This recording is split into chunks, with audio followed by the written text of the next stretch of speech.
네, 정치권 관심 뉴스 짚어보겠습니다. 오늘은 진수희 전 새누리당 의원, 박창환 장한대 특임교수 두 분 모셨습니다. 안녕하세요. 네, 안녕하세요. 네, 어서 오세요. 자, 윤 대통령과 이재명 대표의 영수회담 준비를 위한 첫 실무회담이 오늘 진행이 됐죠. 민생과 국정 현안을 의제로 삼자는 원론적인 수준에서 협상이 이제 마무리가 되는데요. 자, 통상 이런 경우에 물밑줄을 거쳐서 실제로 이렇게 실무회동이 이루어지지 않을까 했는데 오늘 이제 결과를 보면은 오늘 처음 만난 것 같습니다. 어떻게 보셨습니까? 왜냐하면 물밑 조율을 하려면 대통령실 쪽하고 이재명 대표실 쪽하고의 어떤 대화 파트너가 있어야 되는데 대통령실은 대통령실대로 지금 정무수석이 바뀌고 다 인원이 교체되는 이런 과도기에 있고 예. 이재명 대표 쪽도 아마 이제 이번 총선 끝나고 나서 좀 인사 개편 같은 게 있었을 것 같아요. 이제 그러다 보니 서로 이제 이렇게 파트너들 간의 그 그러니까 뭐라 그러나 컨택 포인트가 네. 정해지지 않은 상황에서 아마 물밑 조율하기도 힘들었을 거고 그러다 보니까 이제 용산 쪽에 새로 된 정무수석과 이제 이재명 대표 비서실장 간에 이제 만남이 있었던 것 같은데요. 근데 저는 이 지금 과정을 지켜보면서 굉장히 답답한 게 이미 지난 금요일에 대통령께서 이 대표랑 통화를 하셨잖아요. 그러면 이번 주 중에는 그 두 분 만남이 지는 게 맞는데 지금 오늘이 화요일인데 아직까지 뭐 오늘 첫 만남에 의제 뭐 이러는 거 보니까 이번 주 후반에도 만남이 이루어지기는 어려운 거 아닌가 싶어서 제가 답답한 거는 이게 무슨 십수년 만에 몇십 년 만에 만나는 남북 간의 정상회담도 네. 아니고 국가 간의 정상회담이면 막 의제 같은 걸 미리 조율하고 다 세팅된 상태에서 왜 회담이 이루어지잖아요. 근데 그런 게 아니고 대통령과 제1당의 대표가 만나는 건데 이렇게까지 복잡해야 되나. 그냥 만나시면 되지 않나. 대통령께서는 많이 듣겠다고 하시니까 이재명 대표는 그동안에 민주당에서 중요하다고 생각했었던 부분들을 그냥 들고 가서 대통령께 이런 게 필요합니다. 저런 게 필요합니다. 이렇게 말씀하시면 되지 않나 싶은데 왜 그렇게 복잡하고 시간이 많이 걸리는지 이해가 안 되면서 좀 답답하고요. 예. 두 분이 만난다 그래서 두 분이 그 의제를 가지고 그 자리에서 완전히 100% 결정을 하실 건 아니잖아요. 왜냐하면 대통령께서 오케이 한다고 해도 이 국회 차원에서 논의가 필요한 부분은 여당 지도부나 여당 의원들의 생각이 어떤지도 지켜봐야 되는 건데 대통령이 오케이 한다 그래서 그럼 여당 의원들은 다 그대로 따라가는 거는 또 아니지 않습니까?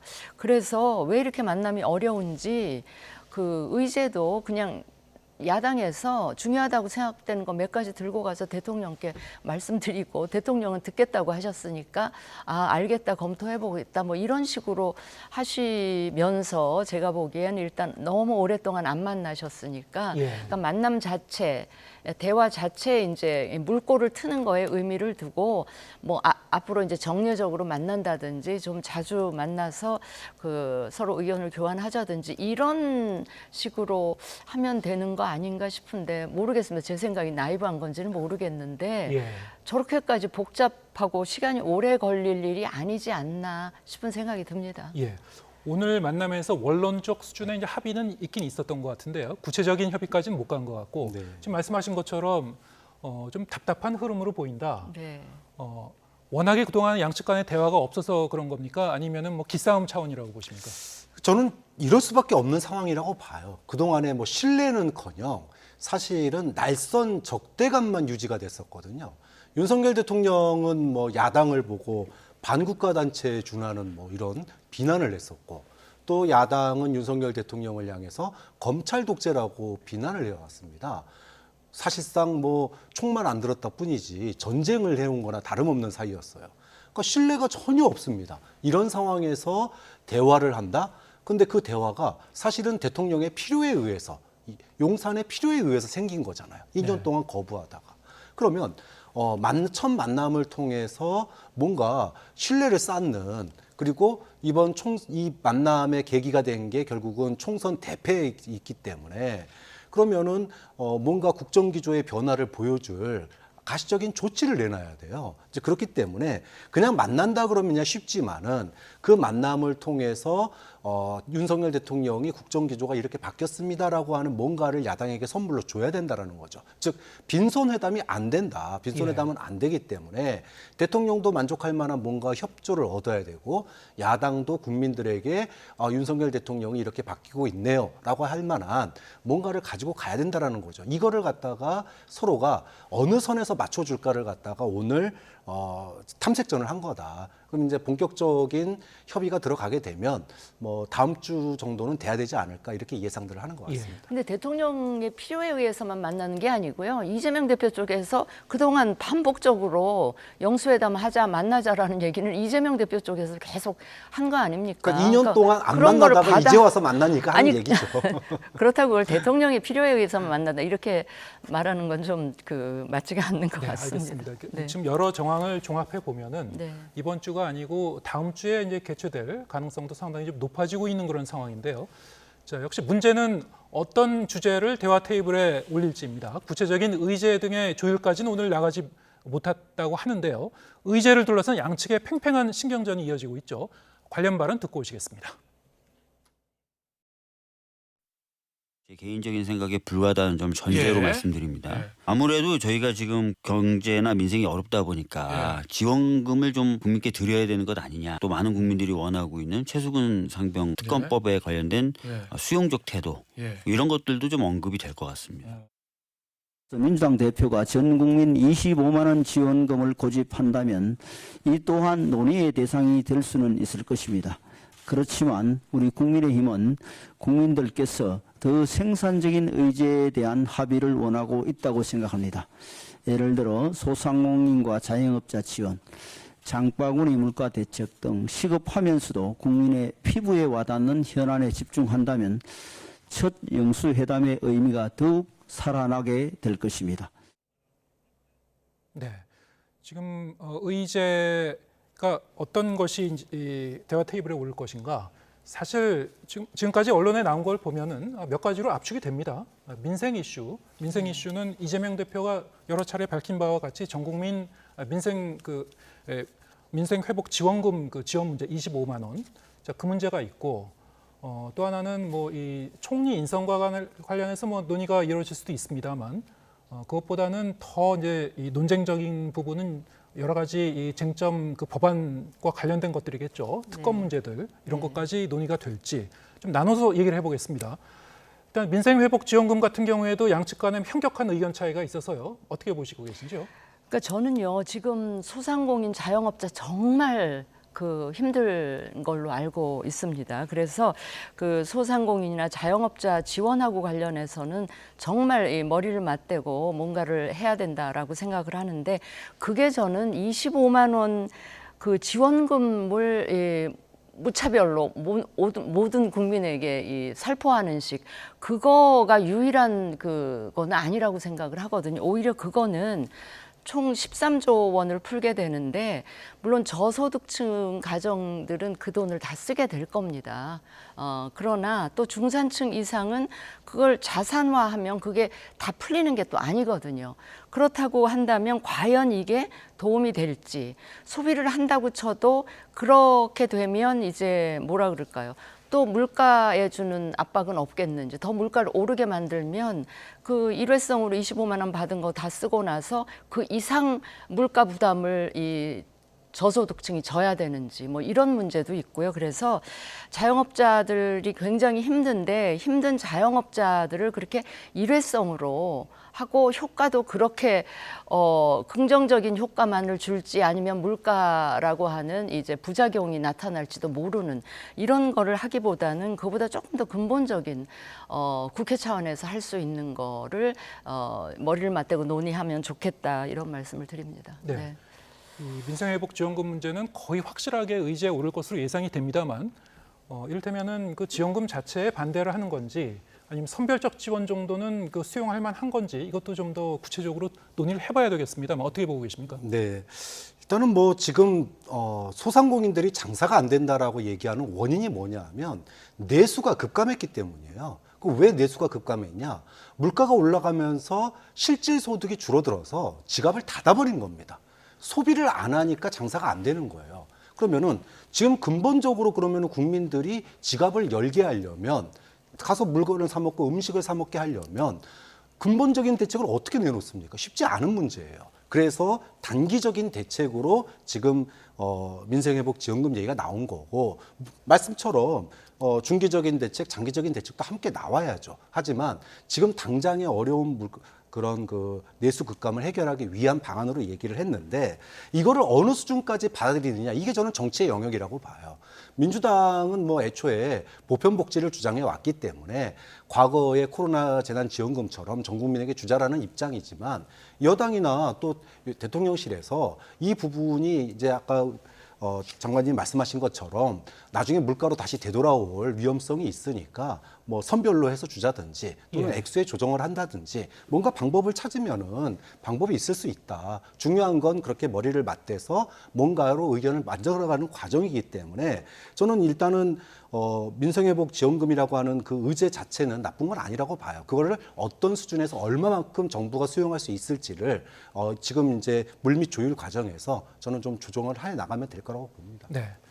자, 그리고 또 하나가 이 쟁점 보완 문제. 그 중에서도 역시 이제 특검 법안, 최상병 특검이 있고 김건희 여사 관련 특검 문제가 있을 것이고 어디까지 언급을 할 것인지, 과연 대화 테이블에 둘 다 올릴 것인지 이제 민주당 의원들 사이에도 의견이 좀 엇갈리는 것 같습니다.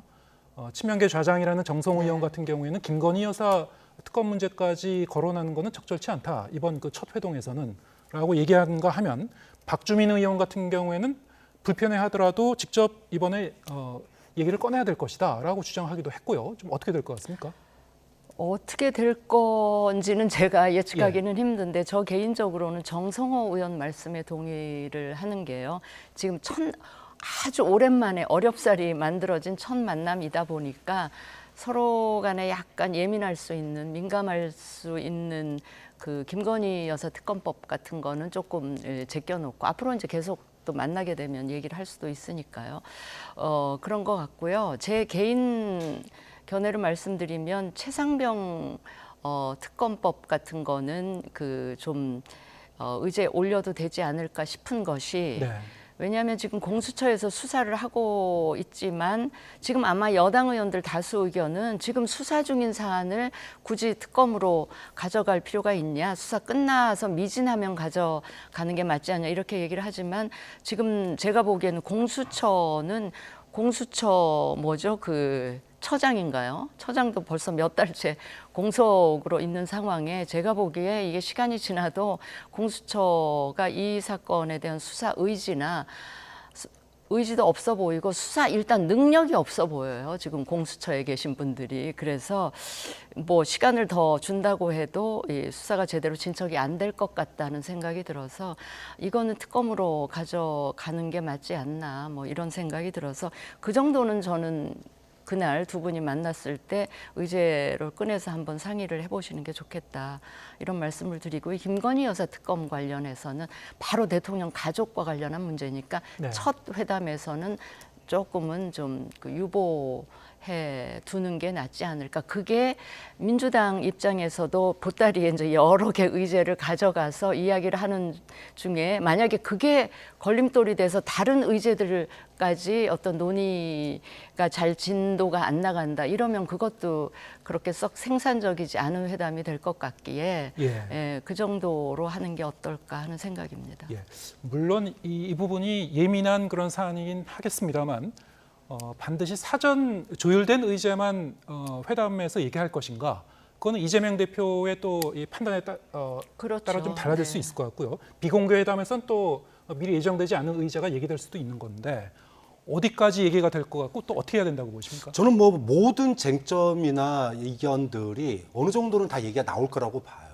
왜냐하면 윤석열 대통령도 주제에 구애받지 않고 주로 듣겠다라고 얘기를 했고 또 이재명 대표도 총선 민심을 가감없이 전달하겠다라고 얘기를 했거든요. 여당이 이번 총선에서 패배한 이유 중에 하나가 대통령실에 쓴소리를 하는 사람이 왜 한 명도 없냐라는 거였잖아요. 그렇기 때문에 야당 대표로서 2년 동안 만나자고 그렇게 17번이나 얘기를 했는데도 이번에 처음 만나는 거 아닙니까? 네. 그럼 그동안 총선 민의에서 국민의 뜻으로 나온 여러 가지 이야기들 듣기에 불편할 수 있어도 저는 일단은 다 꺼내는 게 맞다라고 봅니다. 이제 다만 그 꺼낸 거를 그 자리에서 대통령이 다 수용해라 이건 아니죠. 그렇게 갈 수는 없는 노릇이니까 뭔가 국민들의 피부에 와닿는 변화의 어떤 상징과 같은 그런 합의는 도출돼야 된다. 그 중에 하나가 저는 최상병 특검법이라고 봐요. 사실 지금 국민의힘 새로 22대 당선인들 중에서도 벌써 4명이나 이 최상병 특검법 받아야 된다라고 주장을 하시는 의원들이 있잖아요. 사실은 어떤 국민의 여론도 그렇고 여권 내의 일부의 호응조도 그렇고 보면은 사실 민주당이 밀어붙이고 사실 영수회담에 안 올리더라도 어떻게 보면은 다음 국회 개원하면 밀어붙일 수 있는 사안이거든요. 그럼에도 불구하고 억지로 밀어붙여서 통과시키는 것보다는 대통령이 국민들에게 이 부분은 국민들의 의혹을 한 점 없이 털어내는 게 좋겠다. 그러면서 받아들인다라면은 이게 또 하나의 이제 소위 말해서 대화와 타협에 물꼬를 트는 역할을 할 수 있기 때문에 네. 저는 뭐 의제에 제한 없고 이재명 대표가 모든 말을 다 쏟아내야 된다. 다만 합의점으로서는 최상병 특검법 정도 받는다면 그래도 출발로서는 나쁘지 않다. 이렇게 평가가 나올 거라고 봅니다. 알겠습니다. 자, 이 조율 과정을 거쳐서 실제 이 회동에서 어느 정도 이 대화의 물꼬를 틀 수 있을지, 신뢰관계를 만들어갈 수 있을지 좀 지켜보기로 하고요. 다음 이야기로 넘어가도록 하겠습니다. 자, 22대 국회 첫 국회의장 자리를 두고 좀 경쟁이 치열해지고 있습니다. 자, 이런 상황에서 민주당 소속 다선 의원들이 잇따라 국회의장에 도전할 뜻을 밝히고 있죠. 정성호, 우원식 의원 발언 차례로 듣고 오시겠습니다. 결심을 굳혀가고 있습니다. 여당과 야당 사이의 기계적 중립은 아무 의미가 없는 거 아니겠습니까? 그럼 뭐 국회의장을 누가 해도 그만인 거고요. 민주당 출신으로서 민주당의 다음 선거에서 어떤 승리 이런 거에 대해서 보이지 않게 깔아줘야 되겠죠. 더 큰 건 국회의 역할, 국회 위상 이런 측면이 있고 그런 걸 좀 보완해야 될 것이고 민생개혁을 향한 의지와 추진력 이런 것들이 있어서 혁신국회, 민생국회, 일하는 국회 이렇게 만들어져 가야 됩니다. 최근 저한테 주변에서 국회의장 출마와 관련한 요청이 많이 늘어나고 있는 건 사실입니다. 네. 그 이재명 대표께서 이끌고 계신 민주당 그리고 국회를 위해서 제가 할 수 있는 역할이 뭔지 주변 동료들 그리고 22대 당선인들이 많은 말씀을 해주셔서 경청하고 저도 생각을 정리 중에 있습니다. 네, 지금 차례로 5선 의원들의 얘기를 들으셨습니다만 최다선 의원은 6선 의원, 추미애 당선인 그리고 이 조정식 의원이 있고요. 이 외에도 많은 그 5선 의원급의 후보들이 지금 거론이 되고 있죠. 자, 이 정도로 국회의장 그 자리를 두고 치열한 경쟁이 벌어질지 몰랐는데요. 어떻습니까? 이제 이번에는 좀 특이점이 국회의장의 어떤 중립성보다는 선명성을 강조하는 발언들이 여기저기서 좀 나오고 있기도 하고요. 자, 이런 상황 어떻게 보고 계신지요? 글쎄요, 왜 중립이 아니고 선명성 경쟁을 해야 되는지 저로서는 이해하기가 어려운 게 그 국회의장이 되면 당적을 박탈하도록 돼 있는 그런 그 제도의 취지가 분명히 있을 텐데 그 네. 제도의 취지를 무력화시키는 게 바로 저는 선명성을 주장한 거라고 생각을 하거든요. 그거에 대해서 저는 좀 그 매우 걱정이 되고 좀 동의하기 힘들다 하는 말씀을 드리는데 제가 이번 이 국회의장 선출하고 관련해서 그 과거에 이런 국회 처음 이제 총선 끝나면 이제 의장단이 구성되던 과거의 전례에 비추어서 좀 그 다르게 느껴지는 부분이 뭐냐면 그래도 과거에는 그러니까 여야 그 당선인들이 공히 저 정도 되는 분이 국회의장 하시면 좋겠다라는 분들이 한두 분 그래도 계셨어요. 네. 근데 이번에 이 민주당의 5선, 6선 의원들을 쫙 보면 저분 정도면이라는 분이 안 보여요. 그게 뭐 저만의 의원님 그 개인적으로 보시기에 그렇다는 네, 말씀이죠? 제가 보기에는 그런데 제 주변에 그 이제 의원 출신이나 당선인들도 비슷한 얘기를 하시거든요. 그런 상황인데 제가 오늘 또 굉장히 실망을 했던 부분은 뭐냐면 그동안에 6선 의원 2분 계시잖아요. 조정식 의원하고 추미애 당선인.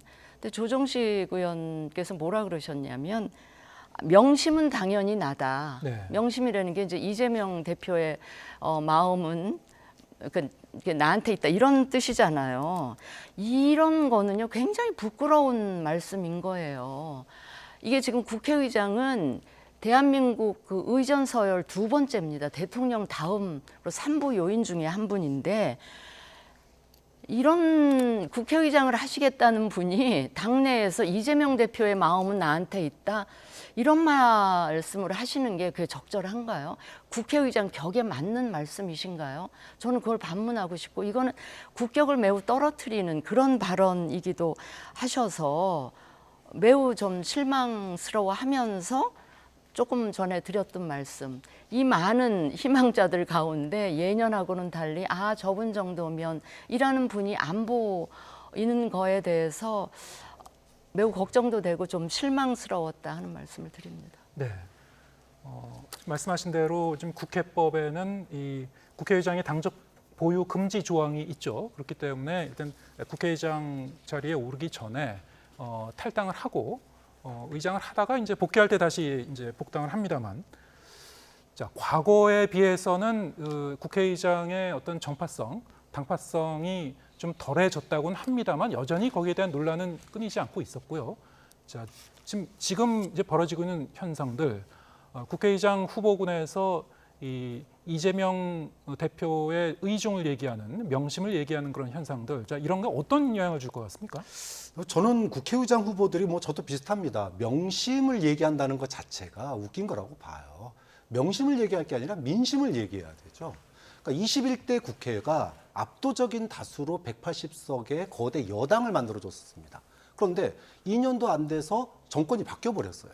그래서 소수 여당이 되고 그 여당은 야당이 됐습니다. 그런데 180석 가까운 이 당이 소수 여당의 행정 독주를 갖다가 견제하지도 못했고 막지도 못했어요. 이거에 대해서 이번 총선에서 심판을 한 거 아니겠습니까? 그러면 명심을 따를 게 아니라 민심을 따르면 되는 거예요. 도대체 180석 가까운 의석 가지고 왜 행정부의 독주를 막지 못했느냐?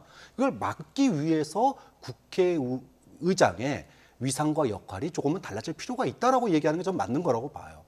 지난 21대 국회에서 사실은 국회의장이 그나마 민주당이 이제 처음에 다수당이 됐을 때 의회 민주주의 또는 협치에 뭔가 최소한의 규정은 지켜야 된다. 그래서 국회의장이 나름 중립적인 행보를 하려고 노력했고 지금 현재 국회의장인 김진표 국회의장도 그런 점에 있어서는 중립을 표방을 많이 했었습니다. 그런데 막상 국민들의 불만이 터져 오를 때, 예를 들어 최상병 사건이라든지 이런 게 있었을 때 이 기계적인 중립이 국민들의 그런 목소리가 특검이라든지 입법에서 또는 국회에서 뭔가의 빠른 결정을 요할 때 오히려 그런 것들이 걸림돌이 되는 경우가 있었다라는 거죠. 이런 평가 속에서 지금의 이런 윤석열 정부의 뭔가 획기적인 그 국정 기조의 변화가 없다라면은 입법부가 쓸 수 있는 모든 권한을 동원해서라도 뭔가 그분에 대한 견제, 비판 또는 입법을 갖다가 하겠다라고 하는 게 지금 이제 민주당의 그 시각이거든요. 근데 거기다가 굳이 명심을 끼워넣는다는 것 자체가 이걸 희화화하는 거예요. 좀 그런 점에서 국회의장 후보들이 명심 얘기할 게 아니라 총선 민의를 어떻게 국회에서 잘 하는 방법 중에 하나로서 얘기를 하는 게 의원들한테 호소를 하는 게 맞는 거지, 특정 당대표 이름을 거론하는 것, 한다는 것 자체가 국회의 격을 떨어뜨리는 거다. 국회의장의 격을 떨어뜨리는 거라고 봅니다.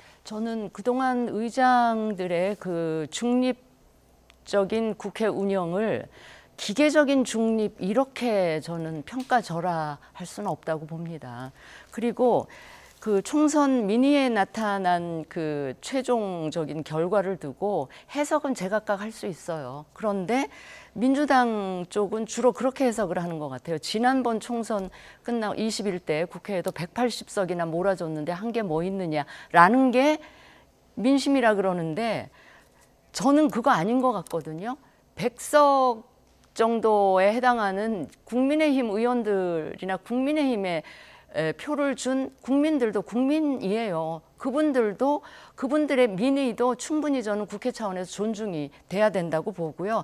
그런 점에서 그동안의 국회의장들이 그 자당, 그러니까 출신 정당의 그 의사를 그냥 일방적으로 따라가지 않는 국회 운영을 보여주셨던 분들은 저는 존경을 합니다. 그 점에서 김진표 의장도 네. 잘 저는 높게 평가를 하고요. 그 예. 이전에 박병석 의장도 높게 평가를 하는데 그분들을 그냥 기계적인 중립을 지킨 의장이다. 저는 그렇게 평가절하면 안 된다고 봐요. 안 된다고 보고 어떻게 됐든 여야 간에 좀 합의를 존중하는 방식으로 하다 보니까 출신 정당인 민주당에서는 뭐 서운함도 있었고 그랬을지 모르나 저는 그 의장님들의 국회 운영에 관해서는 높이 평가를 합니다. 그걸 네. 기계적인 중립 이렇게 폄하하지는 않으셨으면 좋겠다 하는 말씀입니다. 김진표 국회의장을 비롯해서 최근에 이 네. 의장직을 수행하셨던 분들이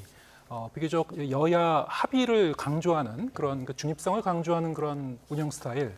근데 우리 현대 정치사를 보면은 그렇지 못한 국회의장이 훨씬 더 많았던 걸로 기억하기 때문에 자, 이번 그 민주당 같은 경우에는 지금 명심을 강조하는 이런 그 분위기 속에서 과연 어떤 스타일로 국회의장의 역할을 수행할지 좀 지켜봐야 될 것 같은데 지금 이렇게 원내대표 같은 경우에도 민주당에서는 친명계를 위주로 아주 자연스럽게 교통정리가 돼가고 있는 그런 그 느낌입니다. 아직은 뭐 좀 더 지켜보긴 해야 되겠습니다만 출마 의사를 밝혔었던 이런저런 방법으로 밝혔었던 후보군들이 하나 둘씩 다 이제 접고 있는 상황이고요. 자 이렇게 되면은 박찬대 의원 쪽으로 점점 더 좁혀가고 있는 압축되는 그런 분위기인지 어떻게 읽고 계십니까? 사실은 이게 후보군 이야기가 나온 게 한 3, 4일 정도밖에 안 됐거든요. 예. 근데 그 사이에 빠르게 교통정리가 돼가는 분위기예요. 진행자께서 말씀하신 것처럼 김성환, 서영교 두 의원이 이제 결국은 포기를 했거든요. 이 포기한 이유 중에 하나가 서영교 최고위원 같은 경우에는 지도부에서 2명이나 지도부 자리를 놓고 나가면 당 운영이 어떻게 되겠느냐 이런 것 때문에 본인이 불출마를 한다라고 얘기를 했는데 결국은 박찬대 의원이 이제 거의 이제 쪽으로 이렇게 무게가 기우는 그런 분위기예요. 그러니까 내부에서 교통 정리도 있긴 했지만 사실은 박찬대 의원이 출마한다고 그랬을 때 많이 유력하다라는 얘기가 많이 있었거든요. 네. 그런 점에서 아무래도 이제 이재명 대표와의 관계 문제라든지 또 원내에서의 그런 그 특히 초선이 지금 75명인가 그렇지 않습니까? 그럼 이 초선 의원들에 대한 장악력이 있어야 되기 때문에 그런 측면에서 박찬대 의원에 대한 무게감이 뭐 당내에서는 좀 조명을 받는 분위기인 것 같습니다. 네, 아직까지는 이제 박주민 한병도 의원도 남아 있기 때문에 뭐 끝까지 지켜봐야 되겠습니다만 전반적인 분위기는 뭐 아주 일사불란하게 교통 정리가 되고 있는 그런 흐름 어떻게 보셨습니까? 저는 굉장히 민망하더라고요. 네. 여러분이 원내대표에 도전을 했다가 갑자기 박찬대 의원이 출마 의사를 밝히니까 줄줄이 드랍을 하잖아요. 굉장히 민망했어요. 역시 뭐 이 민주당은 이재명 사당이구나, 명실상부.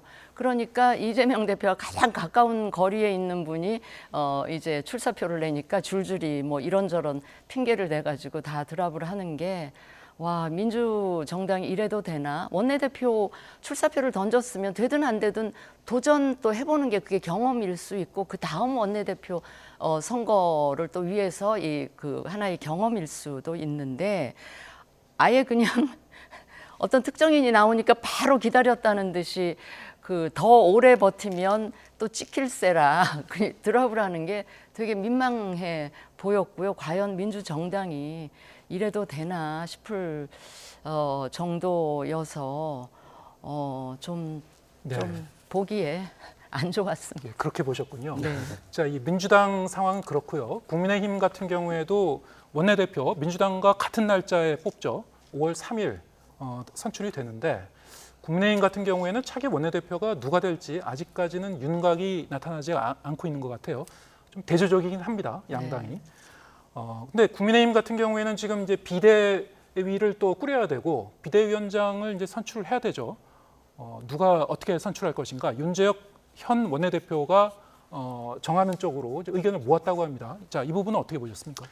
결국은 이제 국민의힘이 과연 얼마만큼 변하겠느냐 이렇게 그 뭔가 기대도 있었고 의심도 있었는데 관리형 비대위로 가면서 기대가 생각보다 좀 어렵지 않느냐, 변화가 크게 없을 거다라고 하는 좀 그런 분위기가 만들어지는 것 같아요.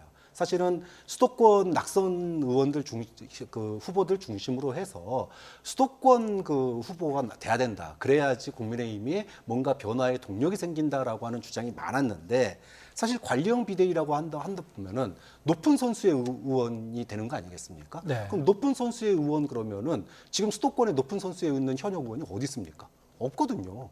그러다 보면 자연스럽게 또 영남, 또 친윤 이런 이제 소위 관리형 비대위가 되고, 근데 사실은 이 관리형 비대위는 빠른 전대를 준비하는 과정에서 하는 건데 역할이 뭐냐? 전대 룰을 결정하는 거예요. 근데 지금 지난주에 우리 진수희 장관님 얘기하셨던 것처럼 100% 당원 룰 이거 안 바꾸면 또 친윤 또 영남 당대표 나오는 거거든요. 좀 그런 점에서 지금 과연 변화가 있을까라고 하는 이 관리형 비대위를 바라보는 좀 의구의 시각이 수도권 이 낙선 후보들을 중심으로 해서 좀 확산되는 거 아닌가 그런 아쉬움이 있죠.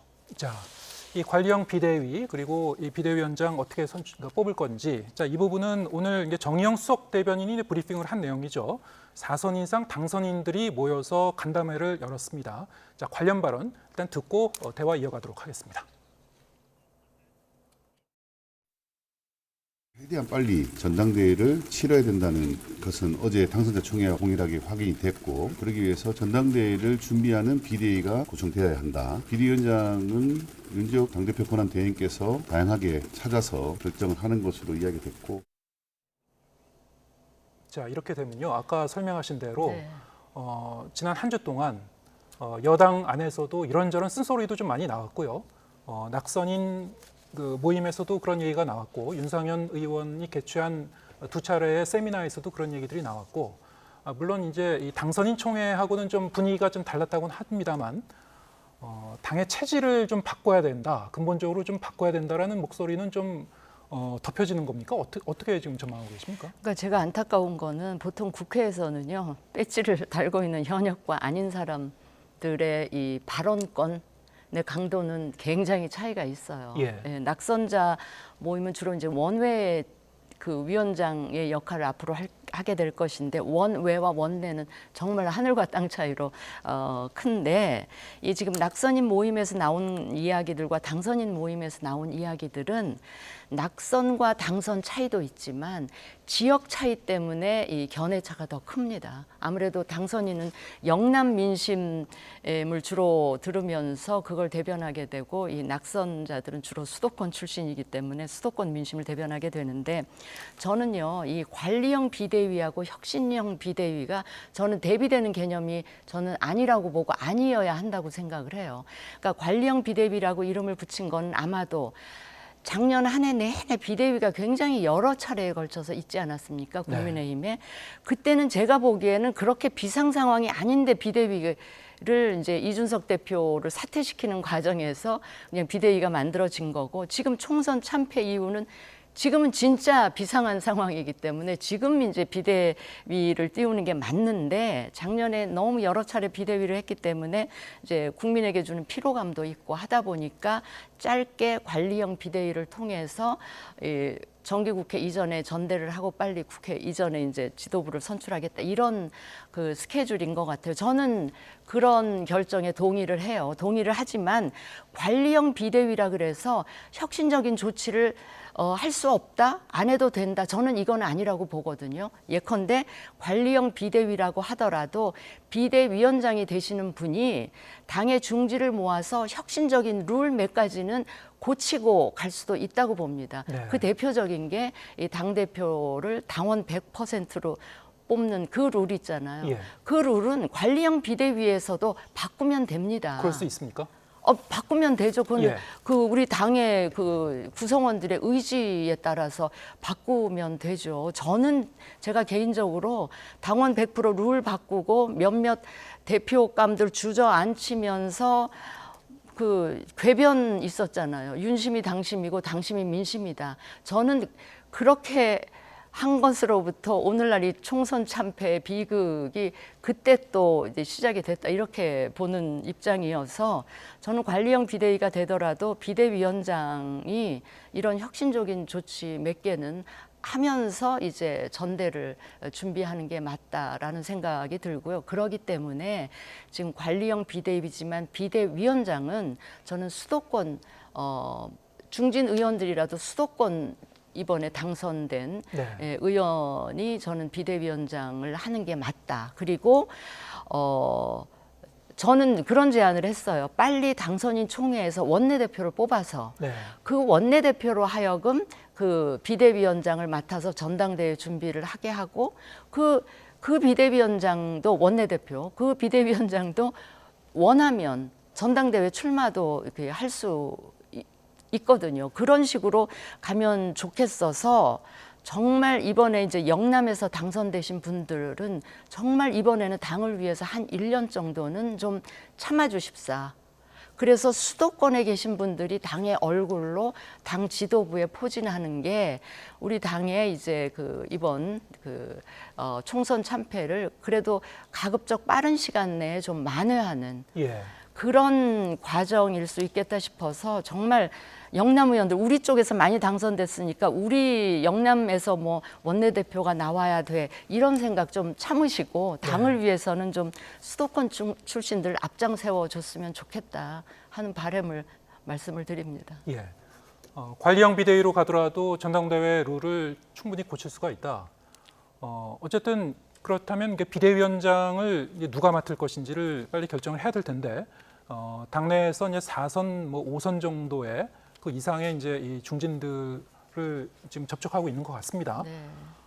그런데 이제 비대위원장 후보군과 나중에 전당대회에 나올 만한 이 당대표 후보군이 좀 겹치는 부분도 있을 것이고요. 그리고 만약에 어떤 실질적인 권한이 주어지지 않는다면은 지금 이 시점에서 선뜻 나서려고 하는 사람이 많지 않을 수도 있거든요. 어떻게 보십니까? 뭐 아무래도 이제 지금 현재 독배죠. 네. 뭐 고치면 고친다고 욕 먹고 안 고치면 안 고친다고 욕 먹고 아마 전대를 가지고 말들이 많을 것 같아요. 그래도 누군가는 뭐 비대위를 꾸리고 전당대회를 또 개최해 나가야지 다음 리더십을 만들 수 있습니다. 그렇게 본다면 결국은 이걸 이끌 수 있는 사람은 누구냐? 결국 다선 의원이고 이제까지 리더십을 보여줬던 사람일 수밖에 없어요.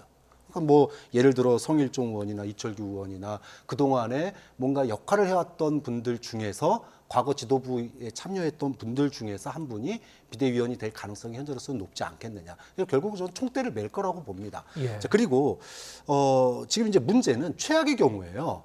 그러니까 전대 룰을 갖다가 100% 당원 룰을 바꾸자 그랬는데 뭐 안 바꾸고 그대로 간다면 진짜 말씀하신 것처럼 영남 자민련으로 이렇게 추락할 그런 위험성도 있는 것이고 또 문제는 여론조사 30%로 다시 돌아간다 손 치더라도 그렇다 손 치더라도 과연 지난번 이준석 돌풍처럼 지금 뭐 예를 들어 젊은 그런 후보들이 나와서 돌풍을 일으킬 수 있는 그런 어떤 그 동력이 있겠느냐. 네. 이 부분도 또 지켜봐야 될 부분이거든요. 자, 그러면은 그게 안 되면은 또 다시 영남 또 다선 의원이 당대표가 또 나올 수도 있어요. 그렇기 때문에 지금 국민의힘 같은 경우에 이번 비대위에서 또 전당대회로 가는 과정 속에서 혁신안들이라든지 쇄신안들이 그냥 그냥 과거의 그런 혁신적인 차원의 논의가 아니라 예. 뭔가 정말 그 굉장히 과거의 천막 당사 같은 그런 어떤 그 절치부심이 없으면은 영남 자민련에서 벗어나기 어렵다. 그런 점에서 좀 뼈를 깎는 그런 자성의 목소리들을 갖는 그런 비대위원장의 노력이 좀 필요하다고 봅니다. 그래서 예. 제가 그 추가로 드리고 싶은 말씀이 이런 식으로 가면 앞으로 총선 한 2번 더 진행이 되면 정말 그야말로 영남 자민련으로 쪼그라들 수밖에 없는데 제가 영남 의원들께 드리고 싶고 묻고 싶은 말씀은 당이 영남 자민련으로 가서 앞으로 계속 집권 확률이 점점 떨어지더라도 본인만 당선되면 된다고 생각하시는지 그걸 네. 한 번만 다시 생각해 주셨으면 좋겠다. 알겠습니다. 자, 말씀을 마지막으로 이제 이 얘기도 해보겠습니다. 윤석열 대통령의 오찬 제안을 거절했었던 한동훈 전 위원장 지난주에 비대위원들과 만찬 회동을 한 것이 뒤늦게 알려졌습니다. 자, 이 정도 되면은 한동훈 전 비대위원장의 정치적 홀로서기라는 해석에 좀 더 무게가 실리는 겁니까? 어떻게 보셨습니까? 그게 공교롭게도 비대위원장, 비대위원회 모임들과 만찬을 한 그 날짜가 예. 바로 윤석열 대통령이 홍준표 시장과 4시간 동안 만찬하던 그날이었다라는 거예요. 같은 날이라고 합니까? 그렇죠. 같은 예. 날이었다는 겁니다. 자, 그러면은 이것이 의미하는 바가 뭐냐? 이 홍준표 시장 같은 경우에 윤석열 대통령과 부부 만찬을 4시간 동안 하고 나와서 한 얘기가 뭡니까? 폐쇄자 역이었어요. 그런데 그 순간에 한동훈 전 비대위원장은 비대위원들하고 만찬을 했다. 네. 이 얘기는 그런데 결국 대통령의 초대는 응하지 않았고 또 이후에 몸이 괜찮아지면 뭐 자신 경호했던 분들 당직자들과 밥 먹겠다고 그러지 대통령 만난다는 얘기 또 안 했거든요. 결국 뭔가 이 총선 패배 책임론을 둘러싸고 갈등이 굉장히 깊었다. 그리고 감정의 골도 깊었고 네. 결과론적으로 지난 한 주 동안 혼자설 결심, 이 결심을 한 거 아니겠느냐. 그래서 지금 이제 SNS에 국민에게 책임지는, 국민을 배신하지 않는 게 중요하다라고 얘기했던 것도 결국은 같은 맥락에서 나온 거라고 본다면, 물론 뭐 인간적으로야 다시 만날 기회가 앞으로도 있을 것 같습니다. 뭐 여당 후보가 되는 거지 야당 후보 되는 건 아니니까요. 하지만 정치적으로는 윤석열 대통령과 좀 선을 긋는 차별화의 길을 가는 거 아닌가라고 하는 그런 분석들이 많은 것 같습니다. 네. 자, 이 정도 되면은 지금 뭐 감정의 앙금 문제라든가 독자 행보 선언 그쪽으로 해석을 해주셨습니다만 윤석열 대통령과 한동훈 전 비대위원장 간에 다시 회동을 할 가능성은 조만간 뭐 어렵다고 보십니까? 그렇지 않을까요? 예. 네, 좀 그래 보입니다. 그럼 왜냐면 양측 간의 거리를 좁힐 가능성도 점점 멀어지는 건가요? 어떻게 보십니까? 뭐 언젠가는 만나시긴 하지 않을까요? 그런데 그 두 분 사이에 간극이 벌어진 것만은 분명해 보이고요. 네.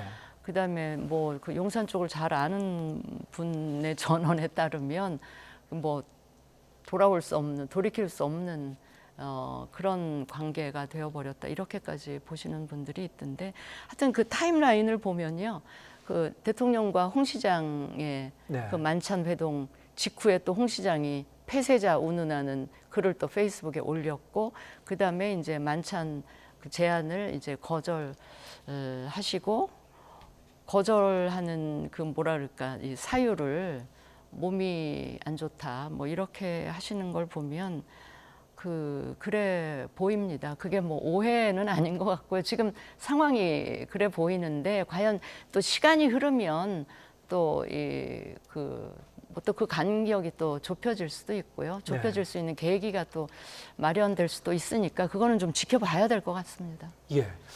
뭐 정치라는 것이 상황에 따라서 또 뭐 급변할 수도 있는 거니까. 그렇습니다. 예. 네. 좀 시간이 지난 다음에 어떻게 이제 전개가 될지는 지켜봐야 되겠습니다만. 네. 아무튼 한동훈 전 비대위원장 본인은 일정 시점에서 다시 정치를 재개할 뜻을 여러 가지 각도로 여러 가지 방법으로 계속 거듭 시사하고 있습니다.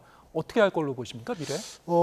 이번에 전대에 나올 것 같지는 않아요. 예. 지난번 그 비대위원장 그만둘 때도 국민의 마음을 되찾아올 수 있는 법을 공부하겠다 이런 얘기를 했었고, 또 지금 SNS에도 지난번 그 비대위원 만찬 때도 내공을 쌓겠다라고 얘기를 했어요.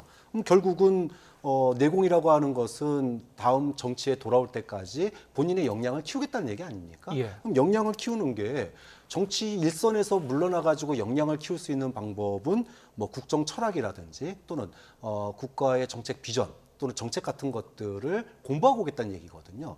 그렇게 놓고 본다면 국민의힘의 상황이 좀 시간이 지나고 다음 이제 대선 국면이 돌아오거나 또는 네. 위기의 순간에 다시 이제 정치권으로부터 콜이 있을 때 언제든지 나갈 수 있게끔 그 사이에 자신의 어떤 그동안의 이미지 정치의 한계라고 하는 비판을 많이 들었었기 때문에 예. 이제 그 부분에 대한 역량을 쌓는 데 집중하지 않을까. 근데 그러면서도 중간중간 그런 자신의 소식들을 놓치진 않을 거예요. SNS라든지 뭐 여러 가지 입장을 통해 가지고 자신의 존재감은 계속 과시를 해 나갈 거다 그렇게 봅니다. 알겠습니다. 자, 오늘 말씀 여기까지 듣겠습니다. 진수희 전 새누리당 의원, 박창환 장한대 특임교수 두 분과 함께했습니다. 고맙습니다.